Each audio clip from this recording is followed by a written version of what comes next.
Chers amis, bonjour à tous. Parachat cette semaine, Parachat Vaïtranan. Nous lirons ces quelques versets que nous lisons tous les jours dans le schéma. Et ces paroles seront sur ton cœur. Tu les inculqueras à tes enfants. Le Al-Shikh HaKadosh nous enseigne l'enseignement suivant. Si l'on veut pouvoir transmettre la Torah à nos enfants, si l'on veut pouvoir les éduquer dans le chemin de la Torah et des mitzvot, il faut soi-même étudier la Torah et soi-même s'en imprégner. Et ce n'est que lorsque nous-mêmes nous sommes imprégnés de cette Torah et des valeurs de la Torah que nous pouvons les enseigner et les transmettre à notre tour de la meilleure manière possible. On cherche des solutions miracles pour inculquer à nos enfants des valeurs, pour leur enseigner la Torah, pour les éduquer correctement. Et on se demande si c'est l'école, si c'est le psychologue, si c'est la société, si c'est les amis, si c'est l'entourage. Mais la meilleure adresse, mes chers amis, c'est nous. Tout commence par nous. Est-ce qu'on leur montre le bon exemple?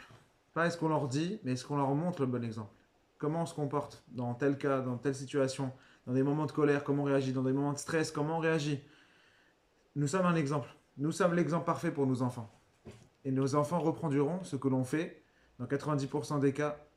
Peut-être pas ce que l'on dit, mais ce que l'on fait, il y a beaucoup de chances qu'ils le refassent. Et ça, c'est ce que nous dit la Torah. Le Al-Shir HaKadosh nous dit, la meilleure façon d'enseigner, c'est d'abord soi-même d'être un exemple. D'avoir intégré nous-mêmes les notions de la Torah. Et une fois que nous-mêmes on est imprégnés de toutes ces valeurs, alors les choses se transmettent quasi naturellement. On n'a peut-être même pas besoin de dire grand-chose. L'Admour Azaken enseigne dans son livre Tania la chose suivante. Il nous dit pourquoi le matin est-ce il faut d'abord que l'on prie avant d'avoir à manger. Pourquoi est-ce qu'il faut que d'abord on ait d'abord fait une prière avant de pouvoir consommer quelque chose.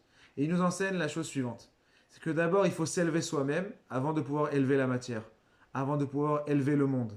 Si nous-mêmes on ne se donne pas l'énergie nécessaire, la force nécessaire, l'enseignement et le savoir nécessaire, on ne peut pas élever les choses. On ne peut rien élever. Il faut d'abord que nous, on soit connectés, que nous, on soit remplis d'énergie et de force pour pouvoir ensuite transmettre à d'autres. Et c'est ça le grand secret. On ne peut pas élever la matière, on ne peut pas élever ce monde, on ne peut pas élever les autres si nous-mêmes, on ne s'est pas élevé. Le grand secret, mes chers amis, que la paracha nous délivre, c'est de savoir s'élever soi-même pour pouvoir essayer d'élever les autres. Il y a un jour quelqu'un qui est venu voir un rave, il lui a dit Rave, j'aimerais changer la politique dans le pays. Et il lui a dit, vas-y, très bien, fais comme ça. Il est revenu déçu au bout de quelques jours, il a dit, Rav, j'ai pas réussi. Personne ne m'a écouté à l'Assemblée, j'ai pas réussi. Bon, essaye dans ta ville. Il a été à la mairie, il n'a pas réussi non plus. Personne ne l'a écouté. Il a dit, bon, alors finalement il est revenu, il lui a dit, écoute, bon, essaye dans ta famille. Il a essayé dans sa famille. Et ma femme et mes enfants, ils m'écoutent pas, Rav. Ouais, finalement, ça a pas fonctionné non plus. Puis il a dit, bon, le Rav, à la fin, il lui a dit, bon, peut-être qu'il faudrait que tu commences par toi. Peut-être finalement la clé c'est de commencer par toi pour pouvoir changer tout le monde. Comme disait Rav Citruk à la Shalom, en se changeant, on peut changer le monde entier. Voilà mes chers amis, commençons par nous, travaillons sur le plus gros chantier qui est nous-mêmes. Et Bezrat Hashem, avec toute cette énergie qu'on aura accumulée, avec tout ce savoir et cette connaissance, on pourra être les meilleurs enseignants pour nos enfants et pour notre entourage. Shabbat Shalom, Mevorach à tout le monde.